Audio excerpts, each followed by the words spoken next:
Firstly, I would like to welcome Dr. Sidi Koya, Principal, Jamia Nadiya Arts and Science College, for delivering his welcome address. A very good morning, one and all. വേദിയിലും സദസ്സിലും ഉപവിഷ്ടരായ ബഹുമാന്യരെ, ഇന്ന് നമ്മളിവിടെ സമ്മേളിച്ചിരിക്കുന്നത് international science colloquium 2024 August 19 ഈ ഹാളിൽ ഉദ്ഘാടനം ചെയ്യപ്പെടുകയാണ്. ഇതിന് മുമ്പൊരു സയൻസ് കൊളോക്കിയം ഇവിടെ നടന്നിരുന്നു, രണ്ടാമത്തേതാണ് ഈ വർഷത്തെ. കൊളോക്കിയം എന്ന് പറയുമ്പോൾ ഒരു വിദ്യാഭ്യാസ ചർച്ചയാണ്. ഇവിടെ ഇതിൽ സന്നിഹിതരായിട്ടുള്ള നമ്മുടെ ക്യാമ്പസിന് പുറത്തുള്ള വിവിധ സ്കൂളുകളിൽ നിന്നും കോളേജുകളിൽ നിന്നും മറ്റ് കലാലയങ്ങളിൽ നിന്നുമൊക്കെ പങ്കെടുക്കാനെത്തിയ ധാരാളം വിദ്യാർത്ഥികളുണ്ട്. അതേപോലെ തന്നെ റിസർച്ച് സ്കോളേഴ്സ് ഉണ്ട്. അതേപോലെ വളരെയധികം പ്രോജക്റ്റുകൾ ചെയ്ത വിദ്യാർത്ഥികളുണ്ട്. അങ്ങനെ പല വിവിധ തരത്തിലുള്ള മൾട്ടി ഡിസിപ്ലിനറി ഏരിയയിൽ വർക്ക് ചെയ്യുന്ന ആളുകളാണ് ഇവിടെ ഒത്തുചേർന്നിട്ടുള്ളത്. ഇതിൽ സ്വാഗതം ആശംസിക്കുന്നതിന് മുമ്പായി നമ്മുടെ ഇന്നത്തെ വിദ്യാഭ്യാസ സ്ഥിതി എന്ന് പറയുമ്പോൾ,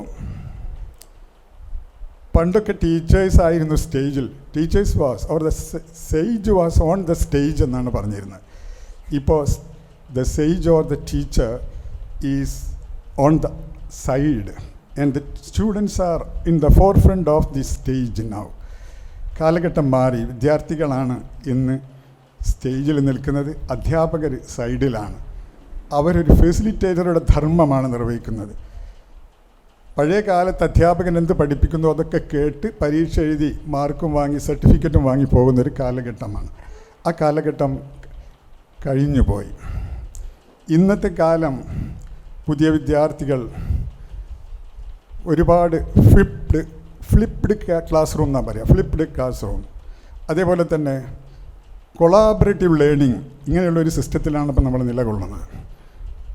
അധ്യാപകർ ക്ലാസ്സിൻ്റെ ഒരു സൈഡിൽ നിന്ന് വിദ്യാർത്ഥികൾക്ക് വേണ്ട കാര്യങ്ങൾ നിർദ്ദേശിക്കുകയും, പണ്ടൊക്കെ ഹോംവർക്ക് വീട്ടിൽ നിന്ന് ചെയ്യാൻ തന്നിരുന്ന ഞങ്ങളൊക്കെ കാലത്ത് എങ്ങനെയായിരുന്നു, അതുപോയി ഇപ്പോൾ ഹോംവർക്ക് ആക്ടിവിറ്റീസ് എല്ലാം ഇന്ന് ക്ലാസ്സിൽ വെച്ചുകൊണ്ട് ചെയ്യുകയും, അധ്യാപകൻ്റെ റോള് എന്തൊക്കെ പഠിക്കണം എന്നുള്ളത് പറഞ്ഞെന്ന് വീട്ടിൽ വെച്ച് നമ്മൾ അത് പഠിച്ചു വന്ന് ഇവിടെ വന്ന് അത് പ്രാക്ടിക്കലായിട്ട് പ്രായോഗിക തലത്തിൽ കൊണ്ടുവരുന്നൊരു പുതിയ സിസ്റ്റമാണെന്നുള്ളത്. അത് ഉയർന്ന തരങ്ങളിലേക്ക് പോകും തോറും കോളേജിലൊക്കെ എത്തിയാലും ഇപ്പോൾ പുതിയ സിസ്റ്റം പറയുന്നത് OBE, ഔട്ട്കം ബേസ്ഡ് എഡ്യൂക്കേഷൻ എന്നാണ് പറയുന്നത്. Outcome based education. കുട്ടികൾ പഠിച്ചാൽ മാത്രം പോരാ, അങ്ങനത്തെ സർട്ടിഫിക്കറ്റുകാരെ വേണ്ട. They should be at par with the job field. They should have or they should imbibe certain skills concern with their academics. അവർക്ക് അതിന് യോഗ്യമായ ജോലി ചെയ്യാൻ പറ്റുന്ന നൈപുണ്യം നേടുന്ന തരത്തിൽ അവരെ പ്രാവർത്തികമാക്കി പ്രായോഗിക തലത്തിൽ ചെയ്യാൻ കഴിയുന്ന ഒരു പറ്റ വിദ്യാർത്ഥികളെയാണ് ഇന്ന് കലാലയങ്ങളൊക്കെ വാർത്തെടുക്കുന്നത്. അതിൻ്റെ ഭാഗമാണ് സ്കൂൾ തലം തൊട്ട് നമ്മൾ നോക്കിയാൽ കാണാൻ 2ലും 3ലും ഒക്കെ തന്നെ പ്രോജക്റ്റ് തുടങ്ങുന്നു.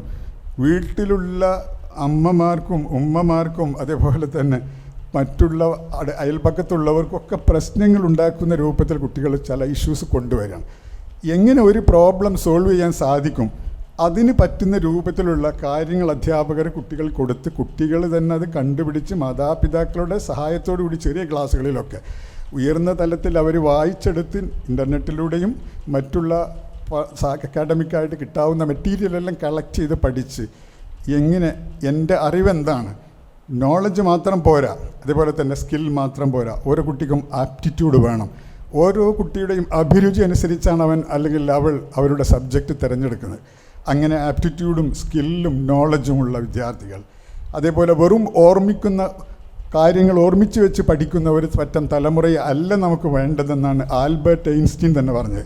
അദ്ദേഹം പറഞ്ഞത്, നമുക്ക് purpose of education is not to memorise the things but we have to make the students thinking groups. എന്തെങ്കിലും ഒന്ന് ആലോചിച്ച് അവൻ്റെ നോളജ് അനുസരിച്ച് കൊണ്ട് പഠിച്ച് തിരിച്ചറിഞ്ഞ് മനസ്സിലാക്കി എന്തെങ്കിലും ഒരു പ്രോബ്ലം സോൾവ് ചെയ്യത്തക്ക രൂപത്തിലുള്ള ഒരു വിദ്യാഭ്യാസ രീതിയാണ് ഇപ്പോൾ നാട്ടിലൊക്കെ അവലംബിച്ചുകൊണ്ടിരിക്കുന്നത്. അങ്ങനത്തെ ഉള്ള വിദ്യാർത്ഥികളെ കമ്പനികൾക്കും മറ്റുള്ള സ്ഥാപനങ്ങളിലൊക്കെ നമുക്ക് ആവശ്യം. അപ്പോൾ ഇവിടെയൊക്കെ ഇരിക്കുന്ന നല്ല പണ്ഡിതന്മാരിവിടെ ഉണ്ട്. അവരൊക്കെ നമ്മുടെ നാട്ടിലുള്ള റിസേർച്ച് സ്കോളേഴ്സും ഇവിടുത്തെ ടീച്ചേഴ്സും ഇവിടുത്തെ അധ്യാപകരും ഒക്കെ ഇവിടെ പഠിച്ച വിദ്യാർത്ഥികളാണ് ഇവിടെ നമുക്ക് ഗസ്റ്റായി കിട്ടിയിരിക്കുന്നത്. ഇതിന് അത് നമുക്ക് സൂചിപ്പിക്കുക തന്നെ നമ്മുടെ തന്നെ ഇവിടെ പഠിച്ച നാട്ടിൻപുറത്ത് പഠിച്ചവർ തന്നെ ഗ്ലോബലി ഫിറ്റാണ്. ആഗോളതലത്തിൽ അവർ വലിയ വലിയ സ്ഥാനങ്ങളിലെത്തി വിദ്യാഭ്യാസം കൊണ്ട്. അങ്ങനെ നിങ്ങൾക്കും എത്താൻ സാധിക്കും. വിവിധ യൂണിവേഴ്സിറ്റികളിൽ ഇന്ന് വിദ്യാർത്ഥികൾ പഠിക്കുന്നത് കേരളത്തിലായിരുന്നു ആദ്യം, പിന്നെ അത് സെൻട്രൽ യൂണിവേഴ്സിറ്റിയായി. ഇപ്പം നമ്മുടെ വിദ്യാർത്ഥികൾ കുഗ്രാമങ്ങളിൽ നിന്ന് പോലും അന്തർദേശീയ സർവകലാശാലകളിലാണ് പഠിക്കുന്നത്. അന്തർദേശീയ സർവകലാശാലകളിൽ റിസർച്ച് ചെയ്യുന്നു. അന്തർദേശീയ സർവകലാശാലകളിൽ പ്രൊഫസേഴ്സായിട്ട് വർക്ക് ചെയ്യുന്നു. എൻ്റെയൊക്കെ ഒരുപടി വിദ്യാർത്ഥികളുണ്ട് വിദേശ യൂണിവേഴ്സിറ്റികളിൽ പ്രൊഫസേഴ്സായിട്ട്. ഇപ്പം ഞാൻ പറയുന്നത് എന്താണെന്ന് വെച്ചാൽ, നിങ്ങൾ ഇവിടെ ഇരിക്കുന്ന കൊച്ചുകുട്ടികൾ തൊട്ട് ഇവിടെ ഇരിക്കുന്ന ഉയർന്ന തലത്തിലുള്ളവർ വരെ പഠിച്ച് നല്ല കാര്യങ്ങൾ ഉൾക്കൊണ്ടിച്ച് പ്രായോഗിക തലത്തിൽ പ്രോജക്റ്റുകളൊക്കെ റിസർച്ച് PhD ഒക്കെ എടുത്ത് റിസർച്ച് തന്നെ നല്ല സ്ട്രോങ് ആവണം. ഇന്ത്യയിലെ റിസർച്ചും പലതും സ്ട്രോങ് അല്ല എന്ന് പറയുന്നുണ്ട്, മനസ്സിലായി? അപ്പോൾ അതുകൊണ്ട് നല്ല കണ്ടുപിടുത്തങ്ങളുണ്ടായി പൊതുസമൂഹത്തിന് ഉപകരിക്കുന്ന രൂപത്തിലുള്ള നവീനമായ ഇന്നൊവേറ്റീവായിട്ടുള്ള ടെക്നിക്സ് ഉപയോഗിച്ചുകൊണ്ട്, അതേപോലെ തന്നെ അതിനുള്ള മാർഗനിർദ്ദേശങ്ങൾ കിട്ടാവുന്ന നല്ല ഗൈഡ്സിനെയും സ്ഥാപനങ്ങൾ ഉപയോഗിച്ചുകൊണ്ട് പഠിച്ച് PhD ഒക്കെ ഉണ്ടായിക്കഴിഞ്ഞാൽ മിനിമം ബേസിക് ക്വാളിഫിക്കേഷൻ വിദേശത്തെന്ന് പറയുന്നത് ഒരു PhD ആണ്. ഒരു PG വേണം, ഒരു PhD വേണം. അതേപോലെ തന്നെ 4-5 വർഷത്തെ എക്സ്പീരിയൻസ് കൂടെ ഉണ്ടാക്കിയെടുക്കാൻ നമുക്ക് സാധിക്കണം. അതേപോലെ ഇപ്പോഴത്തെ സിസ്റ്റം എല്ലാവർക്കും പഠിക്കാൻ കഴിവുണ്ട്, നല്ല സ്കില്ലുള്ളവർക്ക് ചെയ്യാൻ പറ്റുള്ളൂ. ഇപ്പോൾ ഓപ്പൺ ബുക്ക് എക്സാമിനേഷൻ വരെ നടക്കുന്നു. ബുക്ക് തുറന്നു വെച്ച് പരീക്ഷ എഴുതാം എന്ന് പറഞ്ഞാൽ പോലും ബുക്ക് തുറന്നു വെച്ച് നോക്കി എഴുതിയെന്ന് നമ്മൾ അത്ഭുതപ്പെട്ടു. പറ്റില്ല. അത് പഠിച്ചവർക്ക് മാത്രമേ അതിൻ്റെ ആൻസർ സ്റ്റിപ്പുലേറ്റ് ടൈമിനകത്ത് കണ്ടെത്തി ആൻസർ ചെയ്യാൻ സാധിക്കുകയുള്ളൂ. അപ്പം അങ്ങനത്തെ ഒരു കാലഘട്ടത്തിലാണ് നമ്മളൊക്കെ ജീവിക്കുന്നത്. തുറന്ന പുസ്തകത്തിലൂടെ നോക്കിക്കൊണ്ട് പരീക്ഷ എഴുതാനുള്ള ഓപ്ഷൻ വരെ ഇന്നുണ്ട്. ഇപ്പം ഞാൻ കൂടുതലായി നീട്ടി പറയുന്നില്ല. അപ്പോൾ ഇങ്ങനെയുള്ളൊരു സ്ഥിതിയിൽ നമ്മളെല്ലാം പഠിച്ച് നല്ല ആളുകളായി വരണം.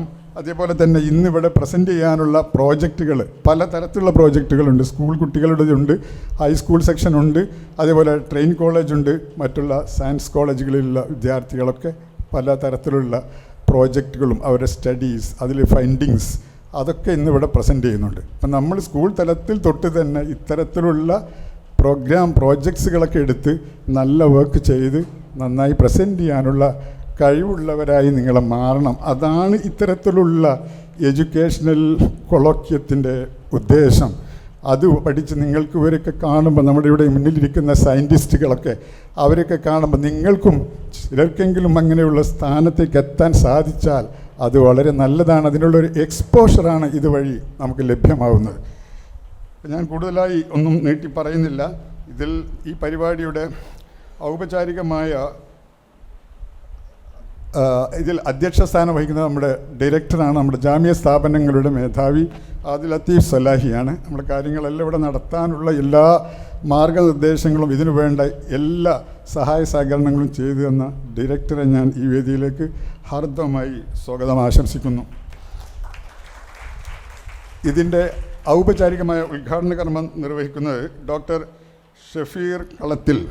അദ്ദേഹം അസിസ്റ്റൻറ്റ് പ്രൊഫസർ, നോർത്തംബ്രിയ യൂണിവേഴ്സിറ്റി, ഇംഗ്ലണ്ടിലുള്ള നോർത്തംബ്രിയ യൂണിവേഴ്സിറ്റി നല്ല മികച്ചൊരു യൂണിവേഴ്സിറ്റിയാണ്.